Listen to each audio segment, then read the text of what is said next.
Bismillahirrahmanirrahim, alhamdulillahi rabbil alamin, wa afdalus salati wa tammut taslima ala khayri khalqillahi ajma'in, nabiyyina Muhammedin wa ala alihi wa ashabihi wa man tabi'ahum bi ihsan ila yawmiddin. Falënderojmë Allahun azza wa jall për të gjitha të mira që na i ka dhënë, elusim Allahun na bën nga robët e tij falëndërues, nëse paqja dhe bekimet e Allahut qofshin mbi Muhammedin sallallahu alaihi wasallam, mbi familjen e tij, shokët dhe të gjithë ata që ndjekin këtë rrugë deri në ditën e fundit të kësaj bote. Jemi edhe sot në takimet e radhës të vëzëndëruar, lusim Allahun e madhnuar që të na jap sukses dhe të na mundson që të kuptojmë drejt atë që duhet ta kuptojmë dhe ta praktikojmë ashtu sikur që duhet.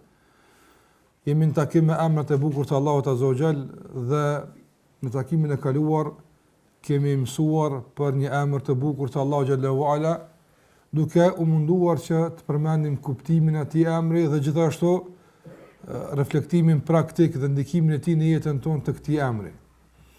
Andaj edhe sot me lejen e Allahu xhallahu ala vazhdojmë me tutje me emra të tjerë të bukur të Allahu xhallahu ala dhe me emrin e radhës. Andaj sikur që e dini, nuk është duke u ndjekur ndonjë rregull i caktuar në shtjellimin e këtyre emrave apo rregull i posaçëm, prandaj edhe nuk mund të prognozohet apo se çfarë emri do të marrim, por shpresoj tek Allahu xhallahu ala që përzgjedhja të jetë e qelluar dhe dobishme për neve. Andaj sot do të mësojmë për emrin Allahut El Hakim, që është dashur më herët të flitet për të, mirë po është vënuar për disa arsye të caktuara dhe shpresoj që kjo vonesë të ketë dobinë e vet. Emri Allahut El Hakim është për emrave të Allahu xhallahu ala që është i njohur për juve dhe njeriu kur lexon Kur'an, lexon fjalën e Allahut azza wa jall, nuk shkon larg e që mos të hasë dhe mos të ndeshet me këtë emër të bukur të Allahut azza wa jall. Andaj ky emër është përmend sipas disa numërimeve më tepër se 90 herë në Kur'an. Respektivisht 91 herë është përmend në Kur'an. Dhe sa është përmend në Kur'an ky emër i Allahut El Hakim, është përmendur i shoqëruar me disa emra të tjerë të bukur të Allahut azza wa jall.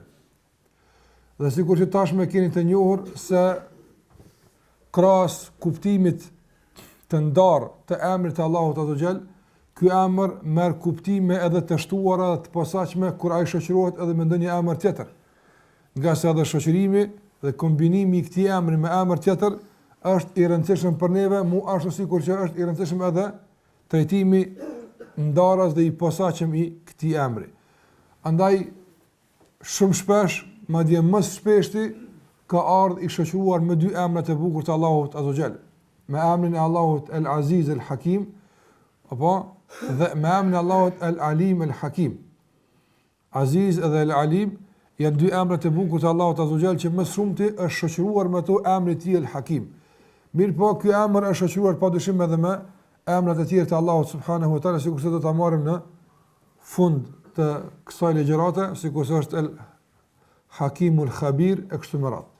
Andaj nganjëherë emri Allahut El Hakim vije i vonuar dhe para tij vije një emër tjetër dhe kjo e ka kuptimin e vet. E nganjëherë i paraprin emri që shoqërohet me të, duke ardhur i pari e pas tij një emër tjetër dhe gjithashtu edhe kjo e ka kuptimin e vet. Fjala ose emri Allahut azza wa jall El Hakim vije nga një rënjë që gjuhësisht, në qoftë se kuptojmë drejt, mund të na ndihmon shumë në kuptimin e drejtë të emrit të Allahut El Hakim.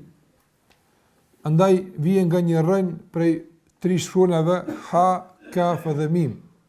Hakama ose hakima, që në gjuhën arabe mund të ketë disa kuptime të caktuara. Për këtyre emrave, për këtyre kuptimeve, fillimisht gjuhësisht, jo vetëm në raport me Allahun azza wa jall, por kuptimi i kësaj fjale, i kësaj rënje në gjuhën arabe, sikur që ka vije me disa kuptime. Kuptimi i parë është, do të thotë, kur dikush gjykon në mënyrë të drejtë dhe kur dikush vepron në mënyrë të drejtë duke vendosur fjalën apo veprën apo gjykimin në vendin e duhur. Pavarësisht çfarë është ky gjykim, a është i ashpër, apo është i butë, apo çfarë do qoftë. E rëndësishme është se kjo fjalë gjithmonë përmend atëherë kur dikush ja qëllon në fjalët e tij, ose kur dikush ja qëllon në veprimet e tij, ose kur dikush ja qëllon në gjykimet e tij.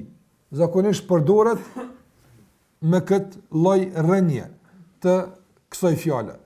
Ose fjala hakema në gjuhën arabe e ka një kuptim tjetër, që nënkupton një lloj të penguari, një lloj të frenuari. Do të thotë kur njeriu ka ndonjë aspekt caktuar, zakonisht i thuhet, domethënë mendjes dhe logjikës së tij, kur e pengon mendja e tij, kur logjika e tij, kur intelekti i tij e pengon nga të vepruarit e gjërave të pahishme, jo të mira, jo me vend. Andaj ky privim dhe ky pengim në gjuhën arabe zakonisht përmendet me këtë rënd të kësaj fjale. Dhe gjithashtu kjo fjalë ka kuptimin e një lloj përsosmërie. Kur dikush vepron diç dhe bën diç në mënyrë, domethënë të bukur, të përsosur, që pas kësaj nuk i çka më shtumo, aq bukur e ka bërë, në gjuhën arabe gjithashtu apo vlerësohet dhe përmendet me këtë lloj fjale.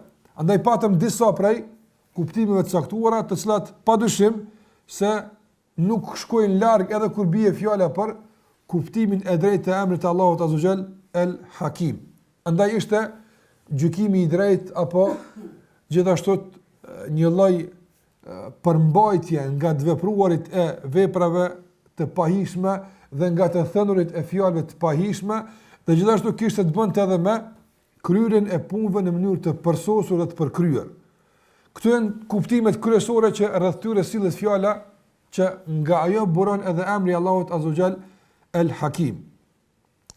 Ndërsa kur kjo fjalë shndrohet në emër dhe ky emër ka të bënë me Allahun Azza wa Jall, sikur se tham emri Allahu Xhallahu Ala El Hakim, atëra këtu dietarët nuk kanë shkuar larg, sikur që e përmenda nga kuptimi gjuhësor, por janë përmbajt atij brumi dhe atij burimi normalisht duke ia shtuar disa kuptime që i përkasin Allahu subhanahu wa taala. Prandaj një nga këta dietarë, sikur se është El Halimi rahimahullah, është i njohur në komentimin e emrave të Allahut Azza wa Jall, thotë se emri Allahut El Hakim në raport me Allahun Azza wa Jall është ai i cili nuk flet dhe nuk vepron pas atë që është e qelluar dhe me vend. Andaj për shkak të fjalëve të Allahut Azza wa Jall, për shkak të veprave të tij që janë gjithmonë të qelluara dhe me vend, domosdoshmërisht Allahu Xhallahu Ala emërtohet dhe cilësohet me këtë emër El Hakim. Gjithashtu Khattabi rahimahullah thotë se kuptimi i këtij emri është në kuptimin e dytë të atij gjuhësor, të përkryerjes dhe përsosmërisë. Andaj El Hakim është ai i cili ka përkryer dhe ka përsosur çdo gjë, dhe këtë në dy rrafshe, në rrafshën e krijimit dhe në rrafshën e ligjit. Andaj Allahu Xhallahu Ala ka përkryer krijimtarinë e tij duke bërë kështu të jetë në mënyrën më të përsosur dhe më të përkryer, dhe kjo është në kuadër të emrit të Allahut El Hakim, dhe gjithashtu kur bie fjala për ligjin që u ka zbritur njerëzve, edhe në këtë rrafsh ai e ka përsosur dhe ka përkryer këtë ligj. Prandaj El Hakim sipas kuptimit të dytë të këtij dietare është ai që ka përkryer dhe ka përsosur çdo gjë në rrafshën e krijimit dhe në rrafshën e ligjit. Ndërsa Imam Taberi rahimahullah kur e komenton emrin e Allahut Azza wa Jall El Hakim, thotë është ai i cili çdo veprim i tij është i zhveshur nga çdo njoll. Atë që e bën Allahu Azza wa Jall ose atë që e flet Allahu Xhalla Xhelalu në çfarë lloj rrafshi që këtë flet apo e vepron, qoftë në rrafshin kozmologjik apo qoftë në rrafshin legjislativ dhe shariatik, kudo që Allahu Xhallahu Ala flet apo vepron diç, nuk ka mundësi që fjala e tij dhe nuk ka mundësi asnjëherë që vepra e tij të njolloset me ndonjë tmet apo të ketë vend për plotësim. Në të rrafshe Allahu Xhallahu Ala është i përkryer. Andaj sikurse po vreni fjalët dietarëve nuk shkojnë larg njëra tjetrës dhe nuk janë në konflikt me njëra tjetrën, por e plotësojnë njëra tjetrën për të dhënë në fund një kuptim të përgjithshëm të emrit të Allahut Azza wa Jall El Hakim. Ndërsa Ibn Qayyim rahimahullah thot se Allahu xhallahu ala padyshim se sikur që dëshmon Kurani dhe Suneti, gjithashtu krahas kësaj dëshmie të Kuranit dhe Sunetit, thot Ibn Qayyim rahimahullah, dëshmojnë edhe të gjitha arsyet e pastërta dhe logjikat e shëndosha, dëshmojnë se Allahu xhallahu ala është el-Hakim. Andaj edhe nga aspekti kuranor, edhe nga aspekti i fjalës të pejgamberit sa që kemi argument se Allahu është el-Hakim, krahas kësaj edhe logjika dhe arsyeja e shëndoshë e njeriu domosdoshmërisht e pranon se Allahu xhallahu ala është el-Hakim. Nga se thot Ibn Qayyim rahimullah, Allahu është el-Hakim, nga se ai asgjë nuk bën kot.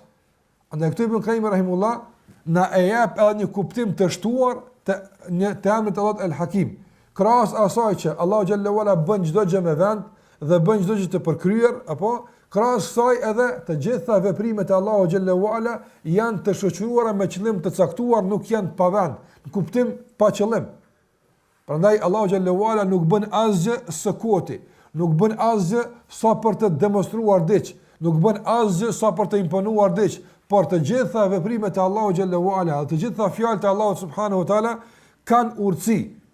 Pavarësisht pastaj a kemi ne aftësi dhe dituri që të gjitha këto të zbulojmë apo nuk kemi, e rëndësishme është se e kemi obligim të besojmë se nga kuptimi i drejtë i emrit të Allahut el-Hakim është se Allahu xhallahu ala çdo gjë që e thot ose që e vepron në dy rrafshe që e cekëm, qoftë atë krijimtarisë kozmologjik apo qoftë në atë rrafshin legjislativ dhe shariatik, të gjitha këtu Allahu xhallahu ala vepron dhe flet në kuadër të qëllimeve të caktuara, në kuadër të objektiveve të caktuara, nga sa Allahu xhallahu ala nuk bën asgjë pa qëllim.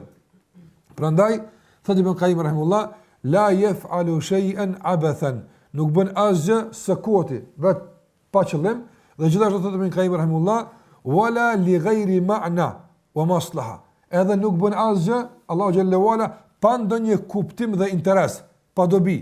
Çdo veprim të Allahu xhallahu ala, çfarë do qoftaj, ka një dobi, ka një interes. Nga se këtë kuptim na e obligon emri i tij el-Hakim. Ai që është el-Hakim nuk ka mundësi në asnjë rast veprat e tij të jenë pa venda, nuk ka mundësi të jenë të paqëllimta dhe nuk ka mundësi të jenë të dëmshme. Andaj këto tri kuptime i refuzon dhe i mohon emri Allahu xhallahu ala el-Hakim. Pra çdo fjalë Allahu xhallahu ala dhe çdo veprim i tij thash është me vend, është i përkryer dhe i përsosur, s'ka mundësi të jetë më mirë, dhe gjithashtu është në interes dhe në dobi. Kush përfiton pastaj nga ky interes, ky dobi, apo kjo është diçka tjetër. Por Allahu xhallahu ala kur flet dhe vepron, atë veprimi i tij është mundësi për të përfituar, nga se nuk bën pa kuptim dhe pa interes atë. Andaj thot Ibn Qayyim rahimullah se urtësia në të gjitha këtu hi al-ghayatul maqsuda bil fi'l, është qëllim i kërkuar me vepër. Urësia e Allahut azza xal, do të thotë në dobi, në interes, në çet me vënë kështu me radh, është veprim që këtë e synon Allahu xhala xhelaluhu. Andaj shikoni edhe këtë sa bukur e ka shpjeguar Ibn Qayyim rahimullah, nganjëherë për shembull njeriu mund të bën veprim caktuar, apo dhe e ka synuar një interes caktuar. Mirë po, ma vonë i është bëhe qartë se me këtë vepër janë realizuar edhe dy interesa të tjerë, por pa qenë paraprakisht planifikimi i tij. Dërsa Allahu xhallahu ala asnjë veprim nuk e bën e që në fund befasohet me rezultate të mira ato. Jo. Ai paraprakisht përcakton se kjo vepër, kjo fjalë, ky gjykim, ky vendim domosdoshmërisht do të realizon këtë interes. Në qoftë se ne nuk e prekim këtë, faji është tek ne, por Allahu xhallahu ala ka vendosur se kjo do të arrihet domosdoshmërisht ato. Nuk është sigurisht tek njëri thash që rrugës mëson, me përvoja përmirësohet. E kështu me radhë, Allahu xhallahu ala nuk i paraprin kjo, nga sigurisht se kemi thënë edhe në raste të tjera se përsosmëria e Allahu xhallahu ala nuk është nga veprat e tij, por nga emrat edhe cilësitë e tij. Përkundër njeriu shkon duke vepruar përsoset. Sa më tepër bën punë, më tepër përkryhet dhe mëson. Nëse Allahu xhallahu xhelalu nuk e fiton urtësinë me vepra, nga se e ka. Nuk e fiton dijen me përvojë, nga se e ka. Andaj e ajo që është te krijesat e kundërt është tek Allahu subhanahu wa taala. Prandaj Allahu xhallahu xhelalu çdo vepër që e bën e din saktësisht se çfarë urtësi, çfarë interesash do të realizohen përmes saj apo. Nga se vetë veprimi i tij apo është për qëllime të caktuara apo. Andaj thotë Ibn Qayyim rahimullah, ashtu sikur që veprat e Allahut azza wa jall janë të ndërtuara apo burojnë nga një urtësi absolute, thot Ibn Qayyim rahimullah, gjithashtu edhe shkaqet që Allahu i ka vendosur për të arritur deri te ai veprim, edhe ato shkaqe janë konform urtësisë të caktuar. Prandaj, kur Allahu xhallahu ala kërkon prej neve që ne ta kryejmë një punë të caktuar ose të arrijmë deri në qëllim të caktuar, kërkon për neve që ne të jemi për shembull të sjellshëm, të moralshëm, kërkon për neve që të jemi ne për shembull të devotshëm, besimtar. Këto janë qëllime që Allah i ka kërkuar për neve. Dhe kërkesa e Allahu xhallahu ala që ne të arrijmë deri te këto qëllime është në bazë të urtësive të shumta. Por edhe shkaqet që i ka vendosur Allahu xhallahu ala në këtë rrugë për të arritur deri atje, edhe ato janë në kuadër të urtësisë, nuk mund të ndryshohen. Pse nganjëherë për shembull, kur njeriu vendos një qëllim të caktuar, ajo mund të jetë konform një urtësi apo njeriu vendos një qëllim, pse ke vendosur kët, nga se kam përzim kjo të arrihet. Mirë. Për të arritur ky qëllim, njeriu vendos një plan të caktuar, hapa të caktuar, e që jo domosdoshmërisht nënkupton se këta hapa janë pa alternativë. Apo a mund të vendosë një qëllim të caktuar dhe vendos një plan dhe strategji për të arritur atje. Po vjen dikush më i pjekur, më i mençur dhe vendos një plan tjetër që arrihet qëllimi por më lehtë dhe më pa kushtueshëm. A është e mundshme kjo? Kjo është e mundshme. Ndërsa ndrash tek Allahu xhallahu ala kjo është e pamundshme. Nga se refuzon el-Hakim, emri Allahu xhallahu ala el-Hakim nënkupton se krahasa asaj që Allahu ka vendosur qëllime dhe në këto qëllime dhe në arritjen e këtyre qëllimeve ka urtësi të shumta, gjithashtu edhe mjetet dhe rrugë që i ka përzgjedhur Allahu për të arritur atje janë të pa alternativë, nga se janë konform të urtësisë së tij dhe emrit të tij el-Hakim. Dhe nëse këtë kuptojmë, atëra njëri padyshim i bën të qarta shumë gjëra që kanë bën me jetën e tij, me kuptimin e fesë, madje edhe me menhexhin dhe metodën që ai ndjek e kështu me radhë. Nga se ky është kuptimi i rëndësishëm i emrit të Allahut el-Hakim. Dërsa Sheikh Sadi rahimahullah kur e komenton emrin Allahu xhallahu ala el-Hakim, thot huwa alladhi lahu al-hikmatu al-ulya. El-Hakim është ai që ati përkat e tëra ajo që ka të bëjë me urtësinë. Pastaj thot fi khalqihi wa amrihi. Pavarësisht a pre kjo fushën dhe mejdanin e krijimit apo emrit, ligjit të Allahu xhallahu ala që nënkupton shpallin e tij. Nga se Allahu xhallahu ala thot afa hukma al-jahiliyyati yabghun wa man ahsanu min Allahi hukman liqaumin yuqinun. A thua vall ata dëshirojnë hukum që në kuadër sa ishte gjykimi, vendimi e kështu me radhë të ignorancës. E kush vendos dhe kush gjykon më mirë se Allahu për një popull që logjikon, mendon dhe është i bindur në këtë. Andaj këtu Allahu xhallahu ala përmend se çdo kush i cili i përzihet Allahut azza xal në njërin nga kuptimet e tij që dalin nga emri i tij el-Hakim, çdo përzierje në këtë rrafsh Allahu ka quajtur jahiliye, ignorancë. Dhe jahiliye apo nuk është vetëm periudhë caktuar kohore, sigurisht se kemi cek disa herë, por nuk kupton veprime që janë të kundërtën e dijes dhe të kundërtën e urtësisë. Andaj njëri jahil është ai i cili vepron kundër dijes, për shkak të mosdijes, ose vepron kundër interesit të tij për shkak të epshit. Edhe ky është jahil. Nga se jahil nuk është veç ai që nuk din, por jahil mund të jetë ai që din, por vepron kundër dijes së tij për shkak të interesit dhe kështu e dëmton vetën e tij. Andaj Allahu na thotë se çdo kundërshtim apo çdo tendencë për rivalitet në këtë rrafsh të emrit të Allahut el-Hakim apo ju shpije juve në një mejdan që quhet jahiliye. E atëherë kur dilin jahiliet, ose do të jeni në terr informativ për shumë gjëra nga se nuk mundeni me i perceptu, ose do të veproni në kundër të interesit të juaj, edhe pse e dini se nuk ka çashtu. Dhe nëse njëri mediton, e sheh sot subhanallahu se njerëzit nuk dalin jashtë këtyre dy javëve. Pas ata që i kam shëruar Allahu xhallahu ala. Andaj ata që nuk punojnë përputhje me emrin Allahut el-Hakim, kuptimi që i cekëm, ata janë në bardh mejdan të ignorancës. Dhe atje ose ju mungon dija, apo ose ju mungon dija, dhe si pasojë mungesë të dijes, pastaj sjellin vendime edhe qëndrime e besime padyshim që janë me bestytni të shoqëruara dhe me lloj-lloj gjëra që janë kundërshtim me arsyeën e njerit, ose ky xhahilet i ka bërë që të punojnë kundërtën e dobisë dhe mirëqenies së tyre.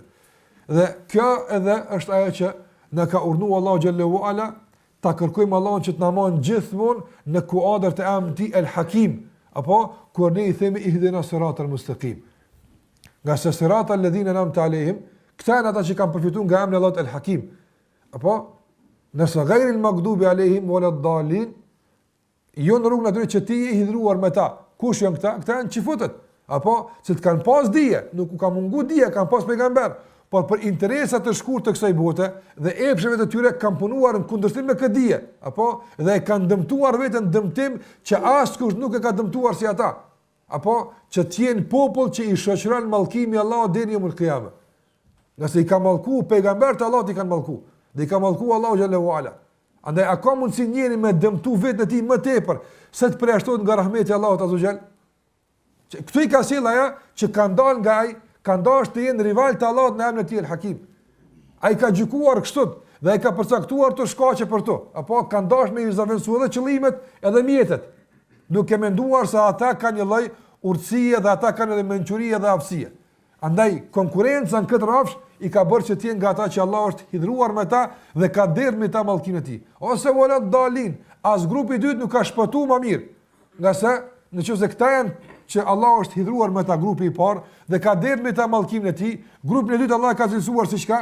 Si të devijuar. Njerëz që asnjëherë përderisa janë këtë mendan nuk mund ta shohin dritën e udhëzimit. Subhanallah. Por në kur Allah u gjykon për një popull, apo se ti e ke emrin kështu, dhe përderisa nuk del pe këtij kondi, pe këtij rrethi, sillu sa dush, bredh sa dush, përpjeku sa dush, nuk do të jeket kur pe teje emri i devijuar atë. Në asnjë rast. Në asnjë rast. Prandaj këta ulën dalin çfarë kanë bërë? Këtu nuk ka mungu dija realisht. Jo që kanë punu kundër vetes me dijen që kanë pas, por s'kan pas dije fare. Dhe si pasojë mungesë së dijes, apo e kanë zëvendësuar pastaj me bestytnie, me gënjeshtra, me kështu me radhë që nuk është e panjohur për juve. Andaj Allahu xhallahu ala thot e fa hukm al jahiliyati yabghun, sikurse ceku Sheikh Sadi rahimullah.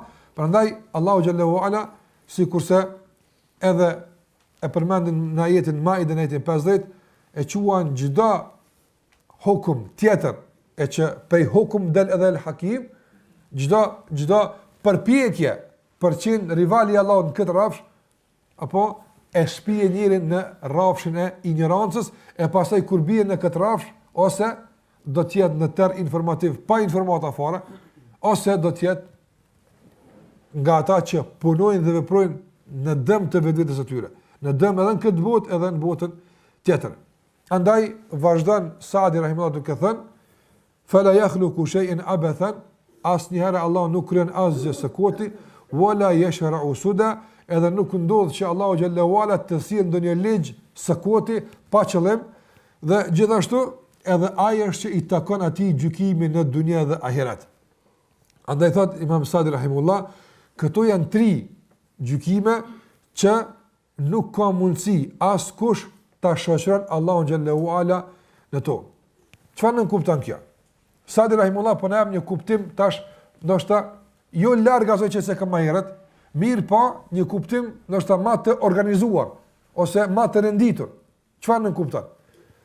Emri Allahut El Hakim, sipas kuptimit të Imam Saadi rahimullah, përfshin edhe ato që kemi thënë më herët. Domethënë, përfshin gjykimin e Allahut azza xal se si kanë mundu krijesat, gjykim në krijimtari. Çdo krijesë është forma e saj, roli i saj, detyra e saj, sjellja e saj, krejt çka ka në këtë botë. Për krijesave, të gjitha këto janë në kuadrat e emrit të Allahut El Hakim.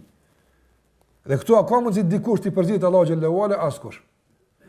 Në anën tjetër, El Hakim është ai gjithashtu që atij takon gjykimi i vetëm për ligjin që njerëzit kanë mendjen këtë botë.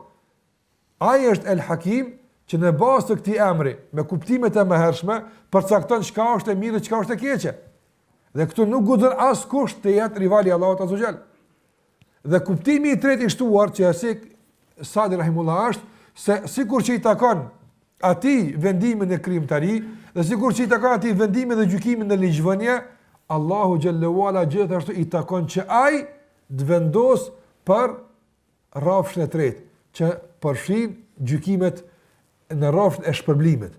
Andaj ai është i vetmi, ai është el Hakim, ai e din më së miri dhe ai është i vetmi që këtë rrafsh gjykon pse këtë e çon xhenet e pse këtë e çon xhenem. Pse ka vendosur si kjo vepër me kon e mirë e me shpërblim dikën për këtë, e pse për këtë vepër e dënon dikën. Apo, nga se njerëzit dinë të jenë këtu shumë kaotik. Për shembull, dinë që për një vepër të caktuar që dikush është lavdruar, ma tepër se që ka vepruar, ta shpërblen më shumë se dikush që nuk ka ditë më lavdruar, por ka bëu më shumë se ky që është lavdruar. Andaj Allah është el Hakim, e din.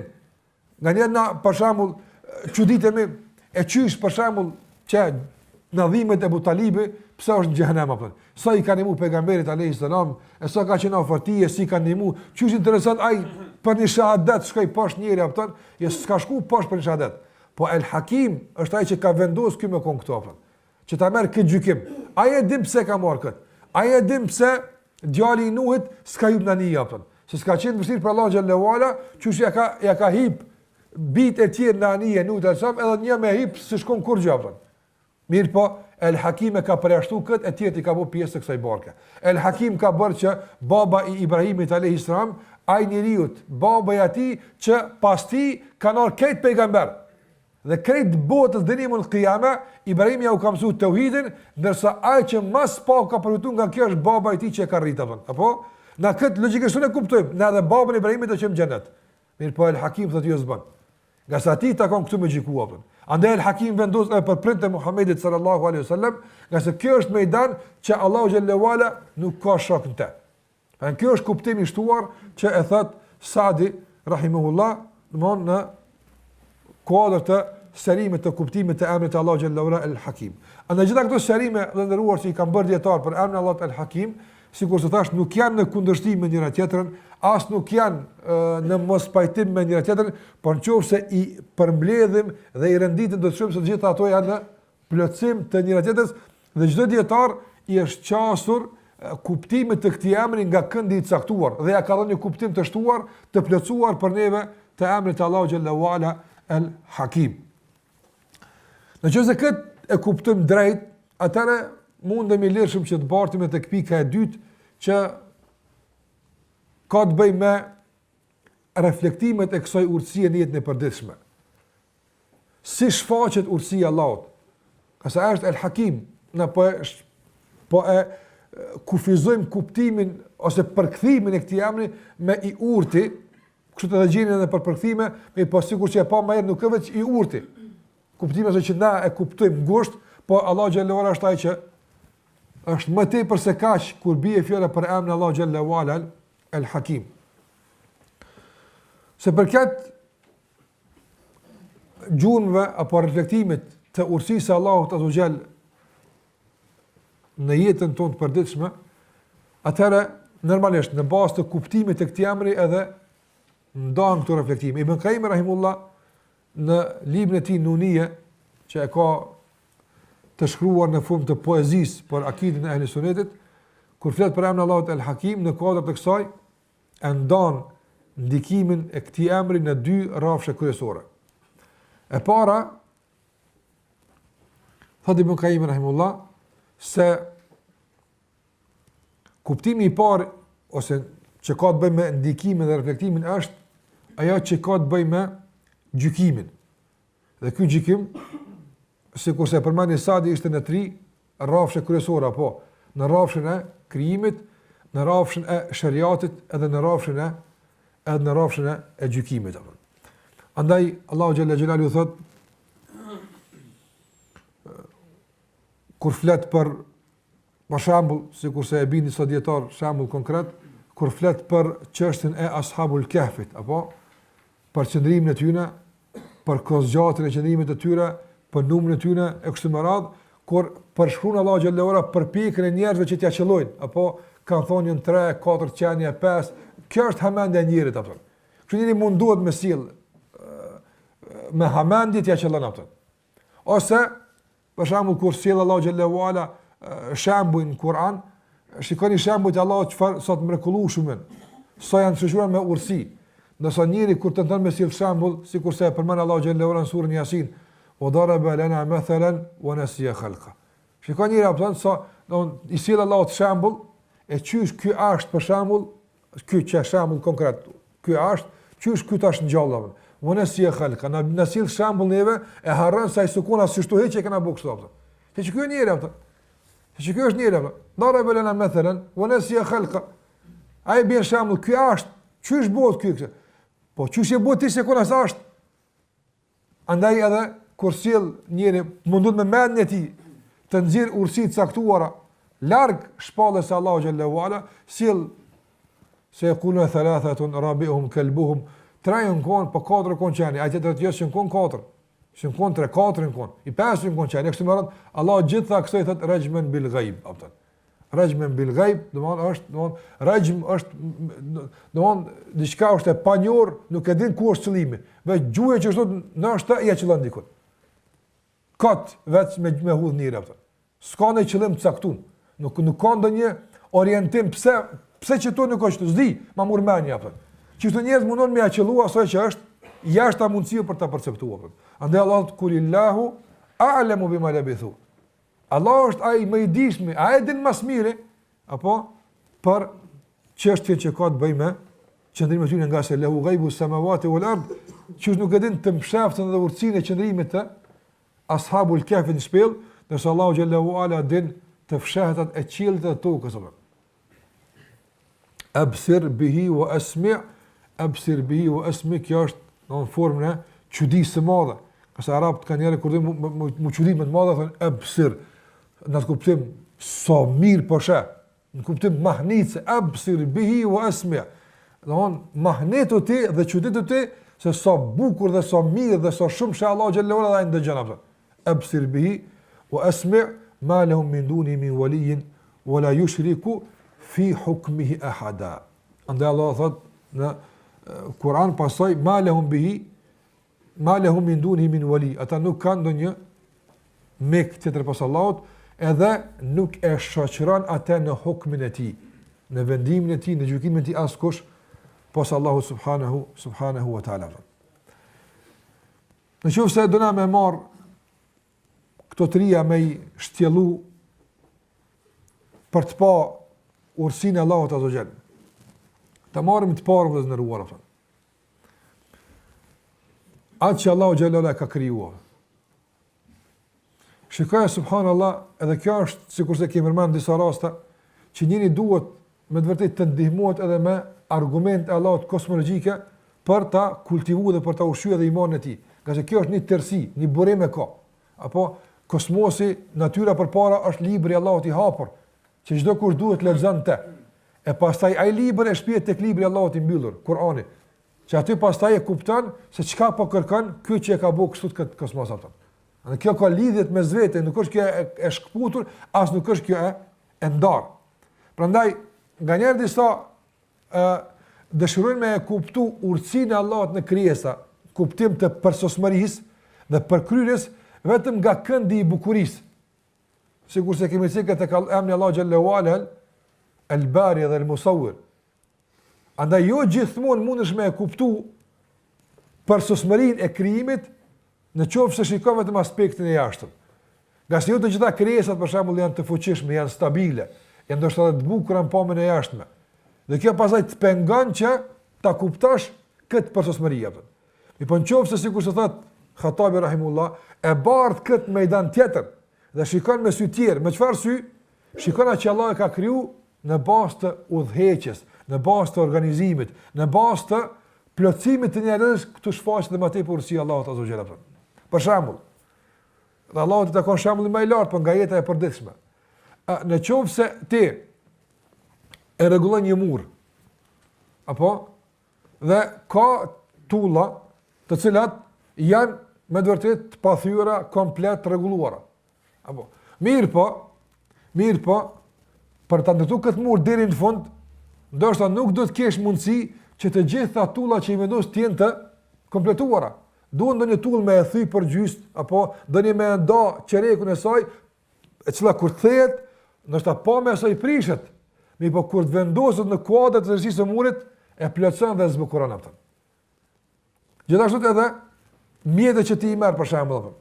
Merr një aparat që e ke qoftë telefon apo qoftë çka do të thotë pajisje të caktuar, e sheh se sa bukur funksionon apo sa mirë po ecë.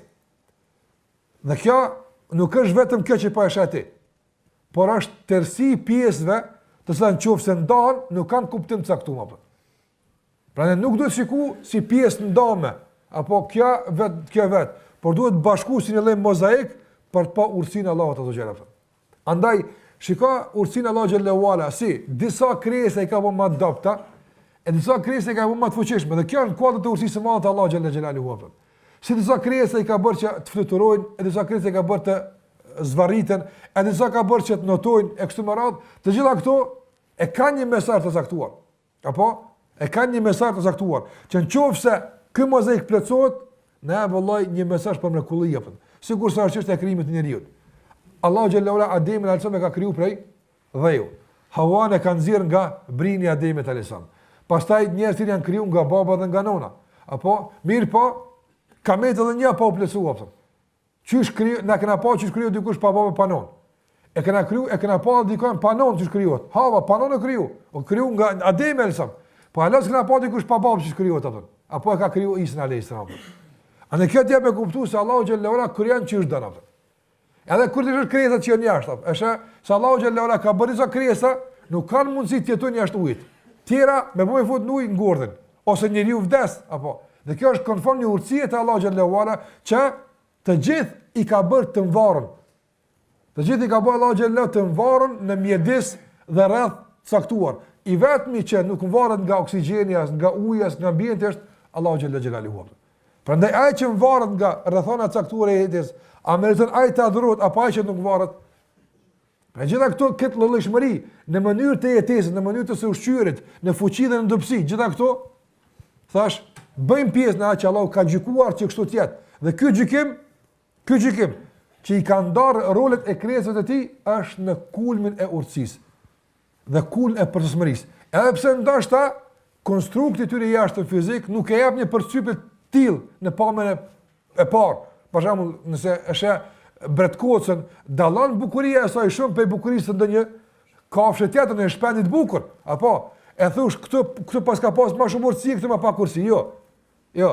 Mirë po, këtu urtësia është shfaq bukuri, ndërsa këtu urtësia është shfaq në rol, aty urtësia është shfaq në fuqi, e këtu urtësia është shfaq në diçka tjetër. Andaj çdo gjë është shfaq diçka që këtu kur kompletohen, të japin kuptimin edhe të emrit të Allahu xhallahu ala al-Hakim. Prandaj thot Ibn Qayyim rahimahullah në një thënie të tij, thot nëse Allahu xhallahu ala i theksuar me al-Hakim, apo atër domosdoshmërisht gjurmë të këtij emri do të shfaqen në dy mëdhane kryesore, në krijim edhe në ligj. Gjasë është e pamundshme shikoj disa njerëz. Nëse bëhet për emrin Allahu xhallahu ala nuk e kontestojnë. A është Allahu ai që bën me vend apo vend? Ja, me vend bën Allahu. A është Allahu i urti? Po Allahu është i urti. E mirë, ku do këtë kjo që është i urti? Nga se domosdoshmërisht çdo emër i Allahut duhet të ketë reflektim në jetë. Sigurisht që kemi thënë këtë emër i Allahut Ar-Razzaq. Nuk shterret kur funksionimi i emrit Ar-Razzaq. Gjithmonë. Nga se përderisa është furnizuesi, gjithsesi duhet të ketë furnizim. Gjithsesi nuk ka mundësi me ushter kur furnizimi. Përderisa Allahu është apo El-Khaliq, krijuesi, ky emërtimi i tij kërkon domosdoshmëri të ketë krijesa. A është kjo çështje matematik shumë e thjeshtë. Mirë, nëse ai është El-Hakim, ata njerëz që nuk pajtohen me vendimet e Allahut kozmologjike, kaderin e tij, caktimin e tij, apo nuk pajtohen me vendimet e tij legjislative për shembull, apo i themi ku e shehni pra ju, nëse çtu nuk është emri i tij El-Hakim, ku është? Ku është shfaq ky El-Hakim? Ku është urtësia e tij? Ku është përkthuesja e tij? Ku është vendimi i tij drejt? Ka është ai? Nëse nuk është në krijesa ose nuk është në ligjin e tij. Andaj Allahu xhallahu ala ato që e ka kriju me tmeta, apo edhe këtu nuk është përjashtuar emri i tij El-Hakim. Edhe kjo ka një urtësi. Edhe kjo është sigurisht se e kemi thënë te kamni Allahut Al-Bari apo atje edhe Musawwir se nuk duhet përkufizuar për sosmërinë në pamjen e jashtme vetëm. Mi po shiko për te i kësaj. Nëse dikun shfaqet në bukuri, por dikun shfaqet në ndonjë urtësi tjetër. Andaj sa herë ka ndodhur që për shembull një njeri ndoshta tjetë me të metafizike. Dhe si pasojë e kësaj tjetë ndoshta i rifuzuar nga shoqëria. Po në moment të caktuar ndoshta prindët e tij që kur ka lindë i tillë janë irrituar skajshmërisht, edhe nuk kanë mund më u pajtu me këtë caktim të Allahut azza xal, në kohë të caktuar kanë përfituar nga ky fëmijë aq shumë, saqë ndoshta edhe 10 të tjerë të jenë në formë të mirë, nuk do të përfitonin sa ka përfituar nga kjo. Andaj është kjo hakim? Po kjo është hakim apo? Kjo është hakim. Prandaj emri Allahut El-Hakim duhet të shfaqet dikun. Dhe thash, shfaqja e tij është fillimisht në gjykimin e tij kozmologjik, në krijesën e tij. Dhe gjithashtu është shfaqja e tij është në rrafshën e ligjit. Andaj Allahu xhallahu ala tëra që e ka caktuar, tëra që ka gjykuar për të, në kuptimin e ligjit, shariatit, atë që e ka zbrit, edhe kjo është konform një urtësie të madhe. Prandaj edhe brenda urtësisë Allahu xhallahu ala ka urtësi.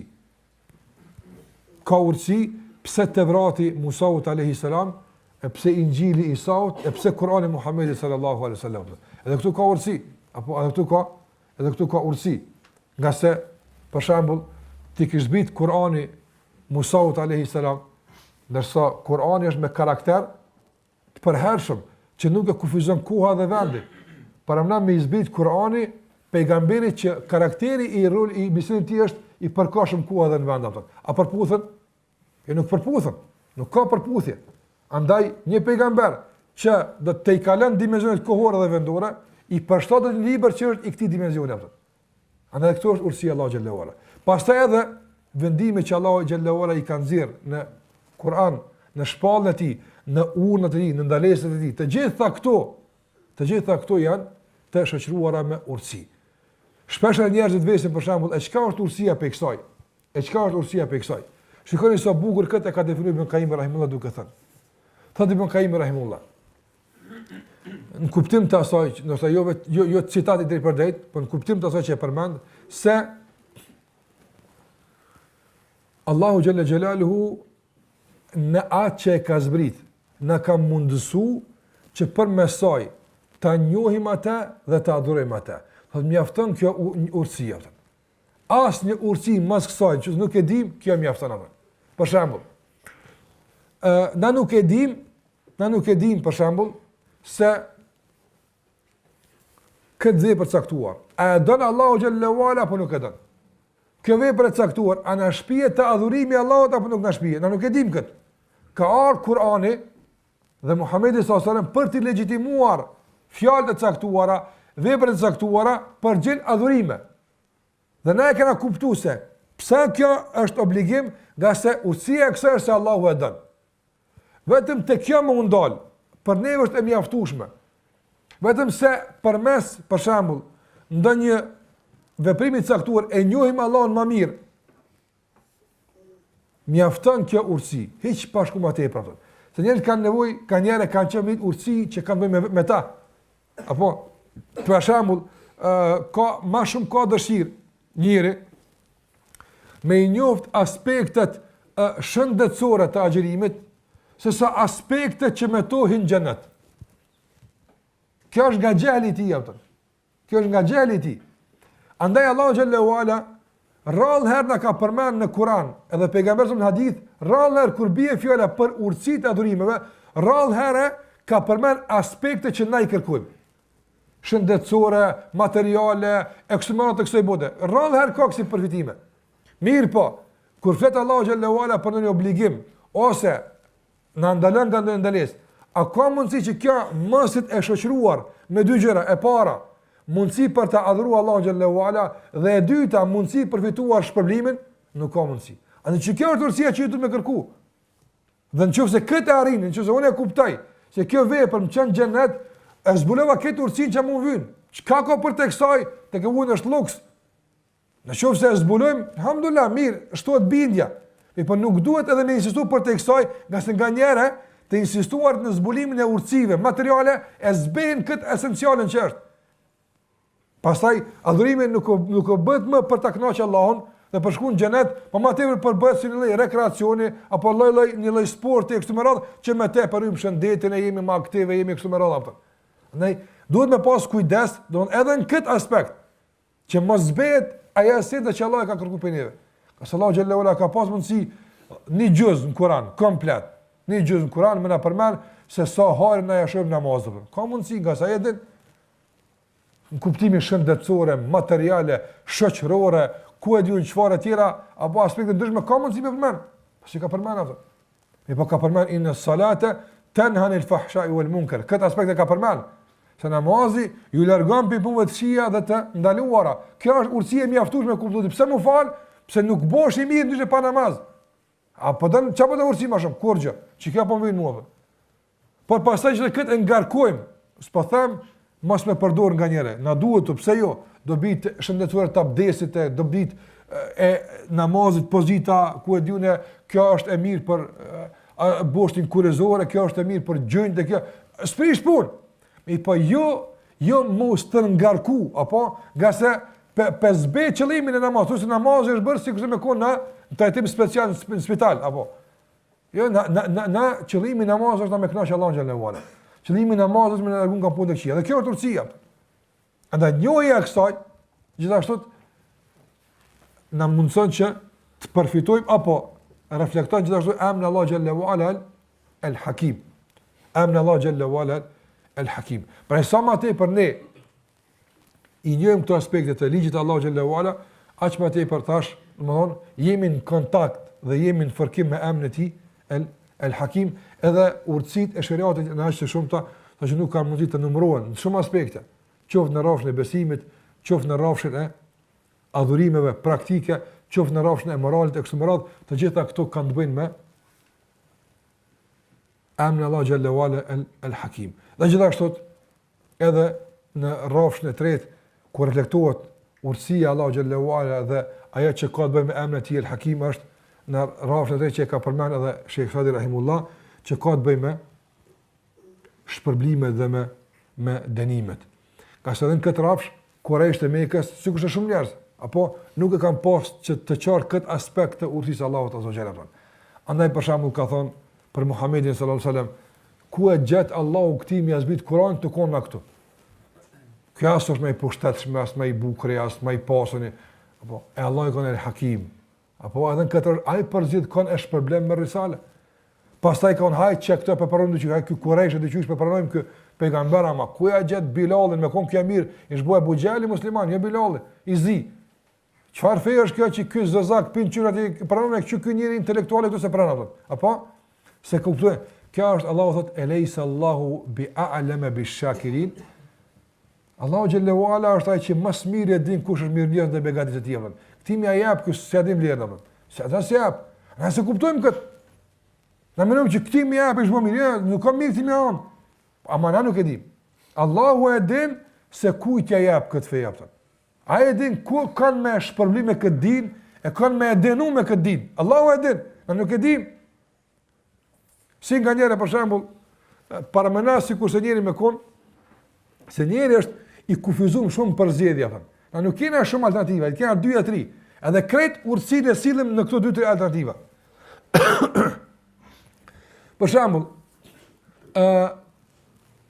cili është mund sjell vendim më drejt, gjykim më qelluar. Në njëri i cili për shembull nuk din në biznes pas 2 mënyra me bu biznes. Ai s'din të diçka, çështo dhe çështo. 2 mënyra i ka i veç ose 3. I ka 2-3 zgjidhje vetëm, 2-3 zgjidhje i ka vetëm, nuk ka zgjidhje tjera më shumë.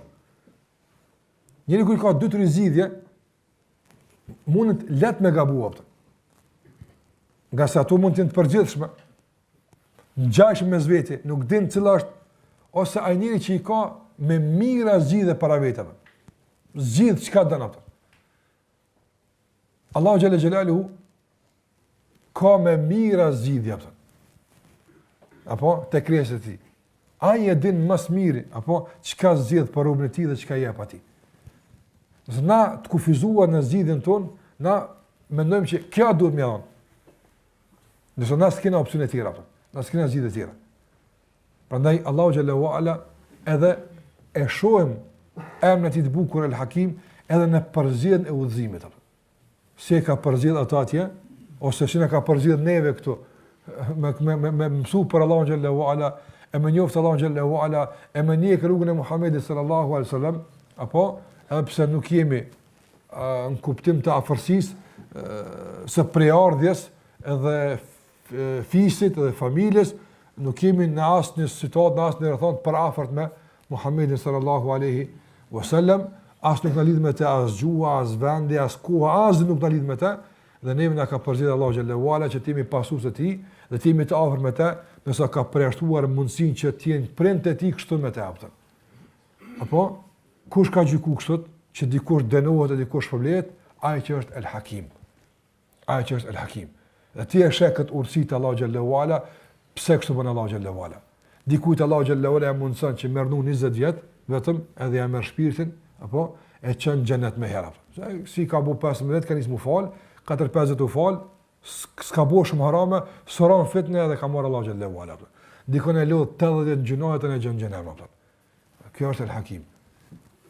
Kjo është El Hakim. Edhe këtu duhet me kuptu emrin Allahu xhallahu ala El Hakim, se kjo nuk është rastësisht, as nuk është pa qëllim, po edhe kjo është në kuadër të kuptimit të emrit El Hakim që sa kam fillim e që kishte të bënte me çdo veprim që është me vend, çdo veprim që është e qelluar, çdo veprim është në kuadër të interesit saktuar e kështu me radhë me kuptimet e përgjithshme dhe të detajzuara që i përmendëm lidhe me emrin Allahu xhallahu ala El Hakim.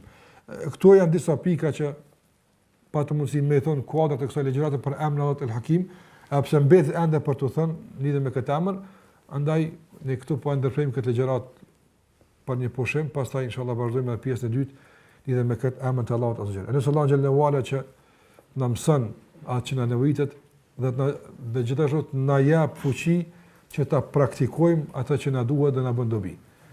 Sallallahu ala Muhammad wa ala alihi wa sahbihi sallam taslima katira.